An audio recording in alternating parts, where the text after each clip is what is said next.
आज भारत काफी अजीब सिचुएशन में फंसा हुआ है। एक तरफ भले ही वो दुनिया की सुपर पावर बन रहा है, लेकिन वहीं दूसरी तरफ उसके पड़ोसी मुल्कों के सपोर्ट न होने की वजह से देश को पड़ोसी मुल्कों से अलग तनाव झेलना पड़ रहा है। आपने घर के बड़ों से एक बात तो सुनी ही होगी कि आपके पड़ोसियों से आपकी अच्छी बनती है तो वो हर मुसीबत में आपके काम आते हैं, परिवार की तरह। लेकिन अगर उनसे दुश्मनी की तो वो काफी महंगी पड़ सकती है, क्योंकि आपको और आपके पुश्तों को वहीं जिंदगी बितानी है। भारत के साथ यही किस्सा है। एक तरफ चाइना और एक तरफ पाकिस्तान भारत के दुश्मन मुल्क बन बैठे हैं। चाइना आसपास के छोटे पड़ोसी मुल्कों को मदद के बहाने अपनी तरफ कर रहा है। ऐसे में दुनिया के बाकी देशों के साथ भारत को अपने रिश्ते मजबूत करने की जरूरत है, ताकि आगे वो देश हमारे दुश्मन देश को फंड ना कर पाए। ऐसे में भारत के सामने एक और मुश्किल आ खड़ी है, जिसका नाम है टर्की। आइए समझते हैं क्या है इंडिया टर्की कॉन्फ्लिक्ट। साल 1947 में जब भारत को आजादी मिली, उसके बाद पहले प्रधानमंत्री जवाहरलाल नेहरू शुरू से ही जिन देशों के साथ संबंधों को प्रेफरेंसेस देते थे, उनमें टर्की भी शामिल था। और नेहरू दूसरे विश्व युद्ध के खत्म होने के समय से ही चाहते थे कि टर्की के साथ अच्छे संबंध बनाकर रखे जाए, क्योंकि उस दौर में वहां मुफ्ता कमाल पाशा ने ऑटोमन सुल्तान को हटाकर एक धर्मनिरपेक्ष लोकतांत्रिक गणराज्य स्थापित किया था। और नेहरू इस बात से काफी इम्प्रेस थे कि पहली बार इतना बड़ा मुस्लिम राष्ट्र धर्मनिरपेक्ष देश बनने जा रहा है। वो चाहते थे कि भारत भी ऐसा ही मुल्क बने। लेकिन दूसरे वर्ल्ड वॉर के बाद जब दुनिया अमेरिका और तत्कालीन सोवियत संघ वाले दो गुटों में बट गई, तो शीत युद्ध का दौर शुरू हुआ। तो टर्की अमेरिका की तरफ चले गया और वेस्टर्न कंट्रीज के मिलिट्री ऑर्गेनाइजेशंस नाटो में शामिल हो गया। इसी के साथ पाकिस्तान भी अमेरिका खेमे में शामिल हो गया। लेकिन भारत इससे काफी निराश था, क्योंकि भारत शीत युद्ध के दौर में तटस्थ रहा। उसने ना तो अमेरिकी अगुवाई वाली पश्चिमी ताकतों का हाथ थामा, ना ही वो कम्युनिस्ट सोवियत संघ की अगुवाई वाले दूसरे गुट की तरफ गया। अब नेहरू काफी डिसअपॉइंट थे कि भारत की इतनी कोशिश के बावजूद टर्की अमेरिका के साथ पश्चिमी देशों के साथ मिल गया। और यही वजह है कि शीत युद्ध के दौर में भारत और टर्की की दूरी बढ़ती चली गई। अब टर्की अमेरिका के करीब चला गया और भारत भी सोवियत संघ के नजदीक जाने लगा। और इस दौरान दूसरी ओर टर्की और पाकिस्तान दोस्त बनते चले गए, जिसके बाद टर्की ने पाकिस्तान की सैन्य मदद भी की। साल 1965 और 1971 के भारत पाकिस्तान युद्धों में टर्की ने पाकिस्तान की काफी मदद की थी। इसके बाद 1974 में टर्की ने साइप्रस पर हमला कर दिया, तो भारत और टर्की के संबंध और ज्यादा बिगड़ते चले गए। वजह थी भारत का साइप्रस का साथ देना, क्योंकि वहां के राष्ट्रपति आर्चबिशप मकारियोस नैम यानी गुट निरपेक्ष आंदोलन के बड़े नेता थे। जिसके बाद साल आया 1984 का, जब राजीव गांधी भारत के प्रधानमंत्री बने और भारत के टर्की के साथ संबंधों को बेहतर करने की कई कोशिशें की गई। अब ऐसा क्यों?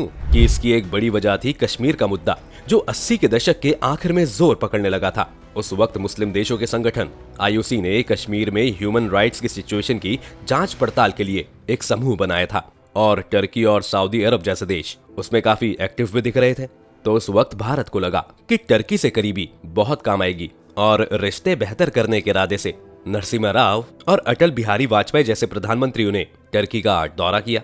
और इसी कड़ी में टर्की के प्रधानमंत्री बुलंट येटिव भी भारत आए, और उन्होंने पाकिस्तान होते हुए भारत जाने से ये कहते हुए मना कर दिया कि पाकिस्तान के शासक जनरल परवेज मुशर्रफ ने लोकतांत्रिक सरकार का तख्ता पलटा है। अब 1990 से 2001 का ये वो दौर था जब लगने लगा था कि टर्की अब पाकिस्तान को छोड़ भारत के करीब आ जाएगा। लेकिन 2002 में अर्दोआन की पार्टी इस्लाम के नाम पर सत्ता में आई और पूरी सिचुएशन ही बदल गई। अब जिस इस्लामाबाद को मुद्दा बनाकर रेचेप तैयप अर्दोआन सत्ता में आए थे, उसी जस्टिस एंड डेवलपमेंट पार्टी के नेता रेचेप तैयप अर्दोआन तुर्की की उस पहचान को बदलने की कोशिश करने लगे जो पहचान अतातुर्क यानी मुस्तफा जमाल पाशा ने बनाई थी। इतना ही नहीं, वो धीरे धीरे टर्की को मुस्लिम देशों का एक नेता और रीजनल पावर बनाने की भी कोशिश करने लगे। इन सब से भी उनका मन नहीं भरा, तो मुस्लिम समुदायों से जुड़े विवादास्पद मुद्दों को इंटरनेशनल फोरम पे रखने लगे, जिसमें पैलेस्टीनियन क्राइसिस और कश्मीर का मुद्दा भी शामिल था। अब भारत ये समझता था कि अगर कश्मीर वाले मुद्दे में दुनिया को अपनी तरफ करना है, तो जरूरी है कि टर्की भारत के पक्ष में हो, और टर्की को भारत जैसे बड़े देश की जरूरत थी ही। और इसी के लिए अर्दोआन के शासन के दौरान भी भारत और टर्की के रिश्तों को बेहतर करने की कई कोशिशें की गई। लेकिन इसमें दो सबसे बड़ी समस्या थी। पहली दिक्कत ये थी कि दोनों देशों के बीच ट्रेड इम्बैलेंस था, जो भारत के पक्ष में था। यानी भारत सामान टर्की को भेजता ज्यादा था और टर्की से सामान मंगवाता कम था।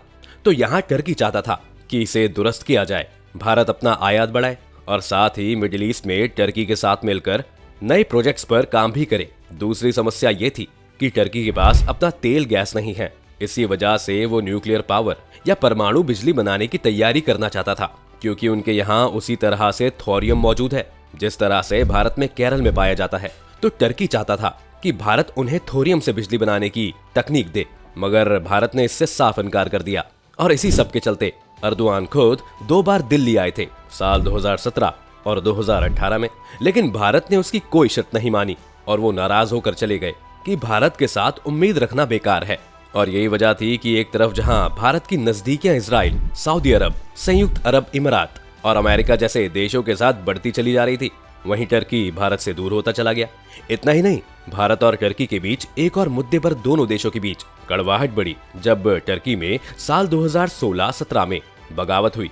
अब टर्की ने इसके लिए अमेरिका में मौजूद टर्की के धार्मिक नेता फेतुअल्लाह गुलान के संगठन को जिम्मेदार बताया और आरोप लगाया कि अमेरिकी खुफिया एजेंसी CIA उनका इस्तेमाल कर टर्की में तख्तापलट करना चाहता है। लेकिन गुलान मूवमेंट भारत में भी सक्रिय रहा है और तब अर्दोआन ने भारत से उम्मीद की थी कि वो अपने यहाँ गुलान मूवमेंट के जो भी स्कूल है या दफ्तर हैं उन्हें बंद करवा दे। लेकिन यहाँ भारत ने उनकी बात नहीं मानी, तो वो भी कश्मीर का मुद्दा उठाने लगे।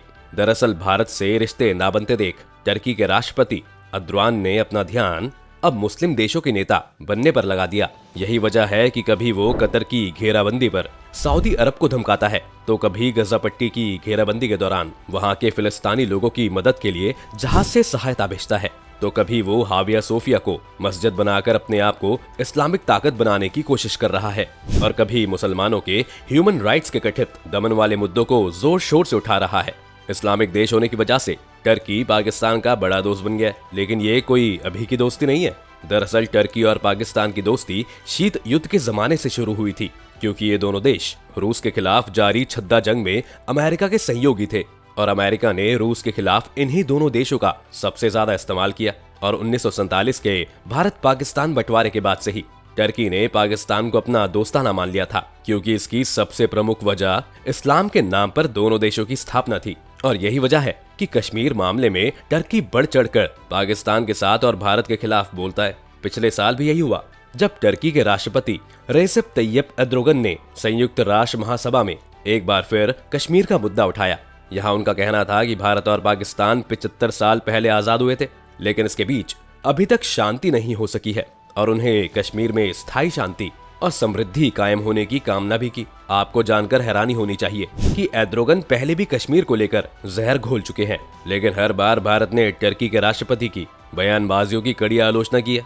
जैसा कि भारत शुरू से ही कश्मीर मुद्दे को द्विपक्षीय मामला बताता आया है, इसमें किसी तीसरे पक्ष दखलंदाजी का कड़ा विरोध भारत करता रहा है।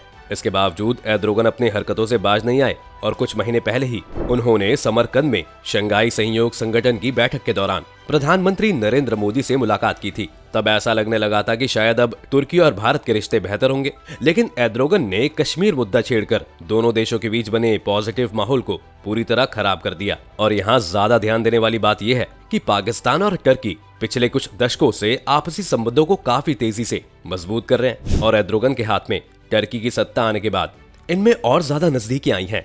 इसके अलावा पाकिस्तान ने नौसेना के लिए टर्की से फ्रिगेट भी खरीदा है, जिसकी डिलीवरी भी शुरू हो चुकी है। इसके साथ ही पाकिस्तान और टर्की ने हाल ही में अटैक हेलीकॉप्टर की डील भी फाइनल की है और टर्की के बायर कटार TB2 ड्रोन भी पाकिस्तानी वायुसेना के अग्रिम बेस पर देखे गए हैं। यही वजह है कि टर्की के लिए पाकिस्तान आज एक बड़ा मार्केट भी बनकर उभरा है। साथ ही दोनों देश धार्मिक आधार पर भी एक दूसरे का सपोर्ट कर रहे हैं।